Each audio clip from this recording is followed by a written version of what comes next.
ನಮಸ್ಕಾರ ವೀಕ್ಷಕರೇ. ಬಳ್ಳಾರಿ ಅಕ್ಷರಶಃ ಬೆಂಕಿ ಉಂಡಿಯಾಗಿದೆ. ಶಾಂತವಾಗಿದ್ದ ನಗರದಲ್ಲಿ ಮಧ್ಯರಾತ್ರಿ ಗುಂಡಿನ ಸದ್ದಾಗಿದೆ. ಬ್ಯಾನರ್ ಕಟ್ಟುವ ಸಣ್ಣ ವಿಚಾರಕ್ಕೆ ಎರಡೂ ಬಣಗಳ ನಡುವೆ ಶುರುವಾದ ಕಿಡಿ ಕಡೆಗೆ ಹೆಣ ಬೀಳುವ ಹಂತಕ್ಕೆ ತಲುಪಿದ್ದಾದ್ರೂ ಹೇಗೆ? ಶಾಸಕ ಜನಾರ್ದನ ರೆಡ್ಡಿ ಮನೆ ಎದುರು ನಡೆದ ಆ ಹೈಡ್ರಾಮಾ ದೃಶ್ಯಗಳು ಈಗ ಇಡೀ ರಾಜ್ಯವನ್ನೇ ನಡಗಿಸ್ತಿವೆ. ಈ ರಕ್ತಪಾತದ ಕಂಪ್ಲೀಟ್ ಇನ್ಸೈಡ್ ಸ್ಟೋರಿ ಸುಮನ್ ಟಿವಿಯಲ್ಲಿ ಈಗ ನಿಮ್ಮ ಮುಂದೆ. ಹೌದು, ಅದು ಗುರುವಾರ ಮಧ್ಯರಾತ್ರಿಯ ಸಮಯ.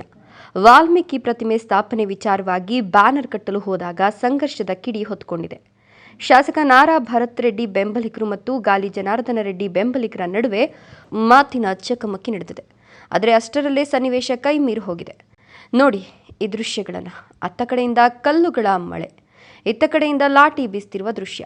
ಬಳ್ಳಾರಿಯ ರಸ್ತೆಗಳಲ್ಲಿ ಜನ ಹೌಹಾರಿ ಓಡ್ತಿದ್ದಾರೆ. ಇದೇ ಗದ್ದಲದ ನಡುವೆ ಅಚಾನಕ್ಕಾಗಿ ಗುಂಡಿನ ಸದ್ದಾಗಿದೆ.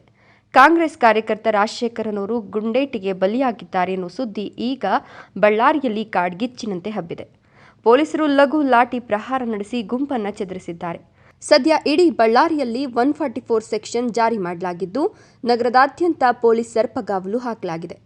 ಘಟನೆ ನಡೆದ ಸ್ಥಳಕ್ಕೆ ಹಿರಿಯ ಅಧಿಕಾರಿಗಳು ಭೇಟಿ ನೀಡಿದ್ದು, ಪ್ರತಿ ಹೆಜ್ಜೆಗೂ ತನಿಖೆ ಚುರುಕುಗೊಳಿಸಿದ್ದಾರೆ. ಈಗ ಬಳ್ಳಾರಿಯಲ್ಲಿ ಪರಿಸ್ಥಿತಿ ಬೂದಿ ಮುಚ್ಚಿದ ಕೆಂಡದಂತಿದೆ. ಬ್ಯಾನರ್ ವಿಚಾರಕ್ಕೆ ಶುರುವಾದ ಈ ಕಿಚ್ಚು ಇನ್ನು ಎಷ್ಟು ತಿರುವು ಪಡೆಯುತ್ತೆ? ರಾಜಕೀಯ ನಾಯಕರ ಆರೋಪ ಪ್ರತ್ಯಾರೋಪಗಳಿಗೆ ಯಾರ್ ಹೊಣೆ? ಬಳ್ಳಾರಿಯ ಲೇಟೆಸ್ಟ್ ಅಪ್ಡೇಟ್ಸ್ಗಳಿಗಾಗಿ ನೋಡ್ತಾ ಇರಿ ಸುಮನ್ ಟಿವಿ.